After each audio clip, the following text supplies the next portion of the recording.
નમસ્કાર વિદ્યાર્થી મિત્રો, મારી યુટ્યુબ ચેનલ વિદ્યાદીપમાં આપ સૌનું હાર્દિક સ્વાગત છે। મિત્રો, આજના વિડીયોની અંદર આપણે ધોરણ 11મો વિષય છે હિન્દી, તેમાં પ્રથમ સત્રનો પાઠ બીજો। આ પાઠનું નામ છે બાપુ કી કુટિયા में। આ પાઠના સ્વાધ્યાયના પ્રશ્નો આપેલા છે, તેના જવાબો વિશે આજે આપણે આ વિડીયોની અંદર માહિતી મેળવીશું। વિદ્યાર્થી મિત્રો, જો તમે મારી ચેનલમાં નવા હોય તો મારી ચેનલને જરૂરથી સબસ્ક્રાઇબ કરો, વિડીયો લાઈક કરો, શેર કરો અને બેલ નોટિફિકેશન આઇકોન ઓન કરો, જેથી આગળના દરેક નવા વિડીયોની નોટિફિકેશન તમારા મોબાઈલની સ્ક્રીન પર મળી શકે। તો ચાલો વિદ્યાર્થી મિત્રો શરૂ કરીએ। ધોરણ 11મો વિષય છે હિન્દી, તેમાં પાઠ બીજો બાપુ કી कुटिया में। स्वाध्याय આપેલું છે, તેમાં પહેલો પ્રશ્ન, निम्नलिखित प्रश्नों के उत्तर दिए गए विकल्पों में से चुनकर लिखिए। प्रश्न 1 નો પહેલો પ્રશ્ન, लेखक कहाँ बैठे हैं? लेखक कहाँ बैठा है? तो जवाब में आवशे ऑप्शन ख, पायताने में। बीजो प्रश्न, शेल्फ के ऊपर रखा पत्थर का टुकड़ा कैसा है? तो जवाब में आवशे ऑप्शन ख, उबड़ खाबड़। तीजो प्रश्न, चिकने पत्थर के टुकड़े पर क्या लिखा है? तो जवाब में आवशे ऑप्शन क, प्रेम ही भगवान है। चौथो प्रश्न, बापू की कुटिया के कितने भाग है? 3 भाग। प्रश्न नंबर 2, एक एक वाक्य में उत्तर दीजिए। तेमा पहलो प्रश्न, लेखक ने विश्ववंद्य व्यक्ति कैसे कहा है? जवाब, लेखक ने गांधी जी को विश्ववंद्य व्यक्ति कहा है। बीजो प्रश्न, बापू का बिस्तरा किन वस्तुओं से निर्मित था? जवाब, बापू का बिस्तरा खजूर की चटाई, एक गद्दा और खादी से निर्मित था। तीजो प्रश्न, हिंदुत्व के नाम पर किसने अनर्थ किया? जवाब, हिंदुत्व के नाम पर बापू के हत्यारे नाथूराम गोड्स ने अनर्थ किया। चौथो प्रश्न, अंतिम दिनों में बापू की सेवा कौन करता था? जवाब, अंतिम दिनों में बापू की सेवा राजकुमारी अमृत कौर करती थी। 5वां प्रश्न, थक जाने पर बापू किसके सहारे बैठते थे? जवाब, थक जाने पर बापू एक बड़े तकिए के सहारे बैठते थे। ત્યાર પછી પ્રશ્ન નંબર 3, 2-3 वाक्यों में उत्तर दीजिए। पहलो प्रश्न है, लेखक अपने आप को दुर्भागी क्यों समझते हैं? जवाब, लेखक बापू के आदेश पर स्वतंत्रता आंदोलन में कूद पड़े थे। पढ़ाई छोड़कर अपना पूरा जीवन देश की आजादी के प्रति समर्पित कर दिया था। इसके लिए कई बार उन्हें संकटों का सामना करना पड़ा। बापू के प्रति उनके मन में अपार श्रद्धा थी, पर बापू के जीवन काल में वे उनके आवास पर पहुंचकर उनके दर्शन न कर सके। लेखक इसके लिए अपने आप को दुर्भागी समझते हैं। बीजो प्रश्न, लेखक ने गांधी जी के बिस्तरे को गौरवशाली क्यों कहा है? जवाब, लेखक के अनुसार यह तो गांधी जी का बिस्तरा खजूर की चटाई पर एक गद्दा डालकर और उसे खादी के ढक कर बनाया गया था, पर इस सादगी में भी वह महान है। वह बड़े बड़े रत्न जड़ित सिंहासनों से भी बड़ा सिंहासन है, क्योंकि उस बिस्तर को अपने ऊपर उस बड़े आदमी, उस महान पुरुषों को दिनों महीनों वर्षों आसीन कराने का गौरव प्राप्त हुआ है, जिसके दर्शन को लोग तरसते थे। इसीलिए लेखक ने गांधी जी के बिस्तरे को गौरवशाली कहा है। तीजो प्रश्न, गांधी जी के शेल्फ में कौन कौन सी पुस्तकें थी? जवाब, गांधी जी उदार विचारधारा और सभी धर्मों के प्रति श्रद्धा रखने वाला महापुरुष थे। उनके शेल्फ में तरह तरह की पुस्तकें थी। उसमें जहां रिफकिंग, क्रिश्चियनिटी, हजरत ईसा और ईसाई धर्म जैसी पुस्तकें थी, वही रामचरितमानस, गीताई जैसी पुस्तकें भी थी। इसके अलावा श्री स्वास्थ्य वृत्ति, आश्रम भजनावली तथा सार्थ गुजराती जोड़नी कोर्स जैसी पुस्तकें भी उनके शेल्फ में थी। ત્યાર પછી ચોથો પ્રશ્ન, हे राम की स्मृति ने लेखक को किस कठोर चट्टान पर पटक दिया? जवाब, बापू की कुटिया में लेखक अपनी कल्पना में बापू को अपने बिस्तरे पर बैठे हुए यकदा चक्र घुमाते हुए तथा अन्य कार्य करते हुए देखते हैं।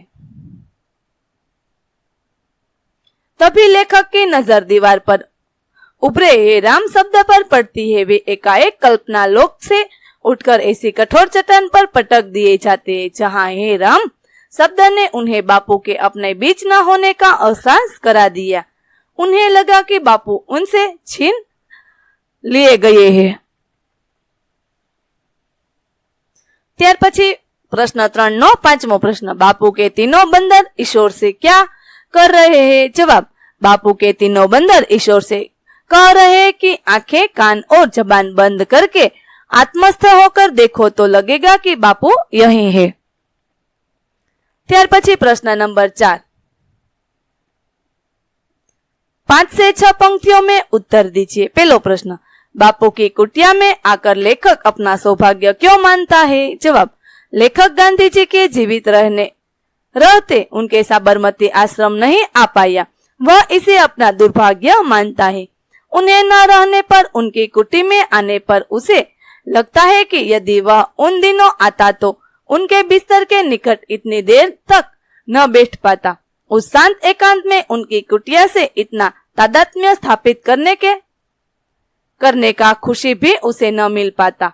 उनके पायतान में बैठकर वह अपनी लेखनी को सार्थकता भी प्रदान न कर पाता। जो तब न मिलता, वह आज पाने का अवसर मिलने से लेखक स्वयं को सौभाग्यशाली मानता है। प्रश्न 4 नो बीजो प्रश्न, बापू के कमरे में लेखक को क्या क्या दिखाई देता है? जवाब, बापू के कमरे में लेखक उन बहुत सी चीजों को देखता है जिनका उपयोग बापू करते थे। लेखक खजूर की चटाई पर एक गद्दा डालकर और उसे खादी से ढककर बनाए गए बापू के बिस्तरे को देखता है। बिस्तरे पर बापू का तकिया और तुलसी की माला है। उनका प्रिय चरखा भी वहीं रखा हुआ है। बापू की घड़ी और खड़ाऊ भी रखे हुए हैं। कमरे की खुली अलमारी पर उनके तीनों बंदर उनकी याद दिला रहे हैं। बापू का कलमदान, रद्दी कागज डालने के लिए रखा टोकरा, पीतल का थूकदान, एक स्टैंड पर रखी पेंसिल और कताई के सामान भी कुटिया में रखे हुए हैं। बिस्तरे के पास 3 खानों का शेल्फ भी रखा हुआ है। इन सारे स्मृति चिन्हों को देखकर लेखक कुटियों को बापुमय पा रहे हैं। ત્યાર પછી ત્રીજો પ્રશ્ન, बापू के बिस्तरे को लेखक क्यों महान मानते हैं? जवाब, लेखक बापू की कुटियों की सादगी देखकर मुग्ध हो जाते हैं। उसे लगता है कि हमारे ऋषियों की परंपरा अभी तक बनी हुई है। बापू के बिस्तर की सादगी लेखक को अभिभूत कर देती है। उसे लगता है कि अपनी उस सादगी में बापू सचमुच बहुत महान थे। रत्नजड़ित स्वर्ण सिंहासन भी बापू के बिस्तर से ईर्ष्या करते होंगे। जितना महान व्यक्ति इस सारे बिस्तर पर बैठता था, उतना महान व्यक्ति उन भव्य सिंहासनों पर एक पल के लिए भी नहीं बैठा होगा। लेखक बापू के बिस्तरे को महान मानता है क्योंकि बापू ने वर्षों तक इस पर बैठकर उसे गौरवान्वित किया था। प्रश्न 4 नो चौथो प्रश्न, किस बात की कल्पना लेखक को भावमुग्ध कर देती है? तो तेना जवाबમાં આવશે, लेखक कुटी में बापू के कमरे में अनेक चटाइयां पड़ी देखता है। बापू से मिलने के लिए देश विदेश से आने वाले व्यक्ति उन पर बैठते और उनकी अमृतवाणी सुनते थे। लेखक सोचता था कि इन्हीं चटाइयों पर कभी जवाहरलाल नेहरू, राजेंद्र प्रसाद, सरदार पटेल जैसे देश के बड़े नेता बैठे होंगे। इनके अतिरिक्त संसार के बड़े से बड़े राजनीतिज्ञ, पत्रकार और साहित्यकार भी बैठे होंगे। आज उन्हीं पर लेखक अकेला बैठा है। अपने इसी सौभाग्य की कल्पना लेखक को भावमुक्त कर देती है। ત્યાર પછી પ્રશ્ન નંબર 5 નો प्रश्न नंबर 5, आशय स्पष्ट कीजिए। प्रश्न नंबर 5 नो पहलो प्रश्न, आदमी का दुर्भाग्य भी कभी कभी सौभाग्य बन जाता है। मनुष्य के जीवन में सौभाग्य और दुर्भाग्य उसके प्रत्येक कार्य की सफलता और असफलता से जुड़े होता है। मनुष्य कार्य की सफलता को अपना सौभाग्य और असफलता को दुर्भाग्य मानता है, पर कभी कभी मनुष्य के जीवन में दुर्भाग्य भी सौभाग्य बनकर आता है। उदाहरण के लिए, एक रेलगाड़ी में किसी विशेष दिन किसी व्यक्ति को आरक्षित टिकट मिलना उसके लिए सौभाग्य का सूचक होता है, पर जिस व्यक्ति को उस दिन कोशिश करने के बावजूद उस रेलगाड़ी में आरक्षित टिकट नहीं मिल पाता, उसके लिए यह दुर्भाग्य का सूचक होता है। पर संयोग से किसी कारणवश उस दिन गाड़ी की दुर्घटना हो जाए तो इसमें आरक्षित टिकट पर यात्रा करने वाला यात्री का सौभाग्य दुर्भाग्य में बदल जाता है और आरक्षित टिकट से वंचित रह जाने वाला व्यक्ति का टिकट न पाने का दुर्भाग्य सौभाग्य में बदल जाता है। यह उस व्यक्ति का सौभाग्य ही था कि दुर्घटना होने वाली रेलगाड़ी में उसे आरक्षित टिकट नहीं मिला और वह दुर्घटना का शिकार होने से बच गया। ત્યાર પછી પ્રશ્ન 5 નો બીજો પ્રશ્ન, यदि सच्ची राह पर हो तो तुम्हें क्रोध करने की जरूरत ही नहीं। सच्चाई मनुष्य का सबसे बड़ा गुण है। सच्चाई के सामने झूठ कभी नहीं टिक सकता।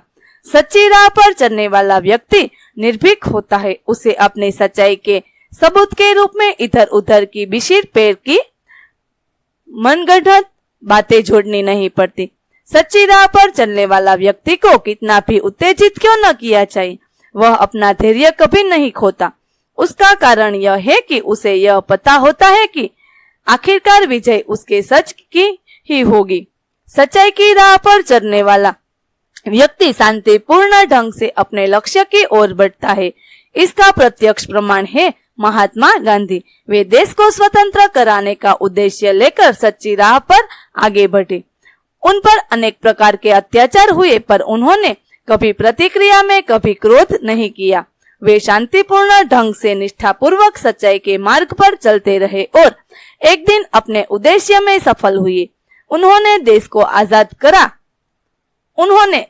आजाद करा कर ही दम लिया। ત્યાર પછી પ્રશ્ન નંબર 5 નો ત્રીજો પ્રશ્ન, झूठ शब्दों में निहित नहीं है, छल करने में है।